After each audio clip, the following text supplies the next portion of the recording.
સુરતના પર્વત પાટિયા પાસે બીઆરટીએસ બસમાં ચડવા જતા વૃદ્ધ અને વિદ્યાર્થીઓ નીચે પટકાયા. સદનસીબે મોટો અકસ્માત ટળતા મુસાફરીઓએ રાહતનો શ્વાસ લીધો. સુરત શહેરમાં જાહેર પરિવહન સેવા આપતી બીઆરટીએસ બસ સેવા સતત કોઈને કોઈ વિવાદમાં ઘેરાયેલી રહી છે. આજે પર્વત પાટિયા વિસ્તારમાં બીઆરટીએસ બસમાં ચડવા જતી વખતે એક મોટી દુર્ઘટના બનતી અટકી હતી.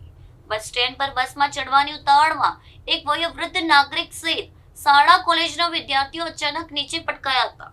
આ ઘટનાના પગલે સ્થળ પર હાજર મુસાફરો અને સ્થાનિક લોકોમાં અફરાતફરી અને ભયનો માહોલ સર્જાયો હતો. સદનસીબે મુસાફરો નીચે પડવા છતાંય બસની ચક્ર નીચે ન આવતા મોટી જાનહાનિ ટળી હતી.